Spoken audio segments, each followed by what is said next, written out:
আড়াই ঘন্টা ব্যাপী যে আলোচনা হলো তাতে আমাদের পক্ষ থেকেও কিছু বক্তব্য দেয়া হয়েছে, তাদের পক্ষ থেকেও কিছু প্রশ্ন পার্সপেক্টিভ উত্থাপিত হয়েছে। সেইগুলোর সারমর্ম যদি উপস্থাপন করি, প্রথম কথা হচ্ছে যে বাংলাদেশের জন্য এটি একটি ঐতিহাসিক ঘটনা। কারণ আমরা কেবল বাংলাদেশে যে সমস্ত ইউরোপিয়ান দূতাবাস আছেন তাদের সাথে কাজ করি, কিন্তু আজকে এই অনুষ্ঠানে দিল্লিতে আছেন এমন অনেক রাষ্ট্রদূত এবং প্রতিনিধিরা উপস্থিত ছিলেন। ফলে বাংলাদেশের ইতিহাসে এমন এর আগে কখনো হয়নি যে ইউরোপিয়ান ইউনিয়ন একটা ইউনিয়ন হিসাবে এত রাষ্ট্রদূত নিয়ে, এত প্রতিনিধি নিয়ে কোনো সরকার প্রধানের সাথে আলোচনা করতে এসেছেন বলে।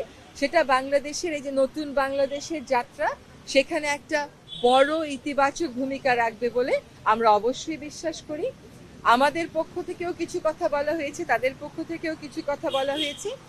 বাংলাদেশের পক্ষ থেকে যে কথাগুলো বলা হয়েছে তার মধ্যে হচ্ছে যে বাংলাদেশ এখন স্বল্পোন্নত দেশ থেকে উত্তরণ ঘটাবে। সেক্ষেত্রে আমাদের কিছু বাণিজ্য সুবিধা ইউরোপিয়ান মার্কেটে প্রাপ্তির ব্যাপারে আমরা আমাদের কথাগুলো বলেছি।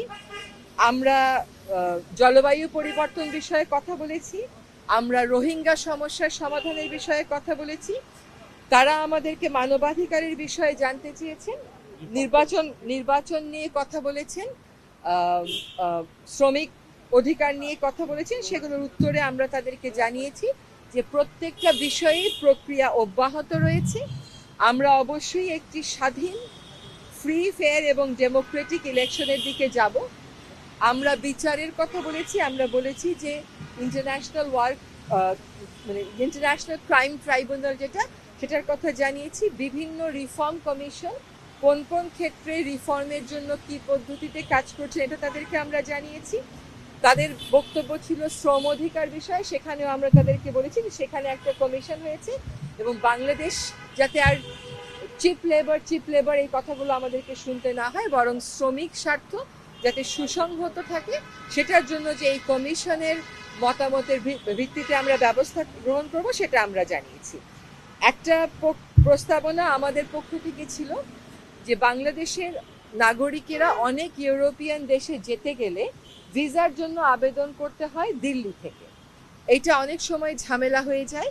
তাদের কাছে আমাদের একটা সুস্পষ্ট অনুরোধ ছিল যে তারা যেন এই ভিসা সেন্টারগুলো দিল্লি থেকে সরিয়ে অন্যত্র স্থাপন করেন, যাতে করে এই মুহূর্তে যারা বাংলাদেশি শিক্ষার্থীরা ইউরোপের বিভিন্ন দেশে যাবেন কিন্তু বাংলাদেশে তাদের দূতাবাস নেই, তারা তো যেতে পারছেন না, প্রক্রিয়াটা বিলম্বিত হচ্ছে। ভবিষ্যতে যেন এরকম বিলম্বিত আর না হয় সেই জন্য দিল্লিতে সেন্টার না রেখে আমরা অন্যান্য দেশে সরিয়ে নেওয়ার কথা বলেছি।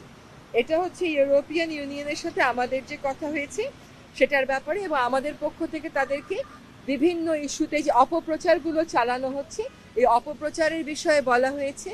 কেন জুলাইয়ের এই বিপ্লব হলো, সেই বিপ্লবের আকাঙ্ক্ষাটা কি, সেই আকাঙ্ক্ষা ধারণ করে জাতীয় ঐক্য গড়ার যে একটা প্রক্রিয়া শুরু হয়েছে বিভিন্ন বিষয়ে, সে বিষয় সম্পর্কে তাদেরকে জানানো হয়েছে।